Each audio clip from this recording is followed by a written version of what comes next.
तो बन तो जाएगा लेकिन ठीक नहीं करेगा। उसकी जगह खुसरे को खड़ा कर 70 साल से इस मुल्क में था। क्या वजह है, क्यों? अब न रहना नर बंदा लोग पसंद करते भाईजान। नवाज शरीफ नहीं है, मुल्क के लिए आया 4 कुछ भी नहीं किया, कुछ भी नहीं किया। पीपल्स पार्टी वाले कह रहे हैं अगला वजीर आजम बिलावल बिलावल भुट्टो। भुट्टो है यार। बिलावल भुट्टो अगर वजीर आजम बनेगा तो मुल्क ठीक करेगा। चलो आप बताओ। तो वजीर आजम बनेगा तो ठीक। यार तो बन तो जाएगा लेकिन ठीक नहीं करेगा। उसकी जगह खुसरे को खड़ा कर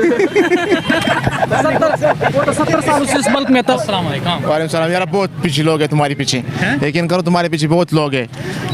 ये क्या वजह है? ये वजह क्या है ये बताओ मुझे। अच्छा, मुझे ये बताएं कि किसको सपोर्ट करें? स्पोर्ट इमरान खान को करेगा और किसको करेगा? कौन सा? वो कह रहे हैं मुल्क को बेड़ा कर ओए यार मुल्क तो ठीक उसने किया। ठीक किधर से हुआ? यार ठीक नहीं हुआ तो ये इसलिए वो जेल में है ना। वो उसने मुल्क ठीक कर रहा है इसलिए वो जेल में है। मुल्क ठीक कर रहा था इसलिए इसलिए जेल में है। ना करें। अगर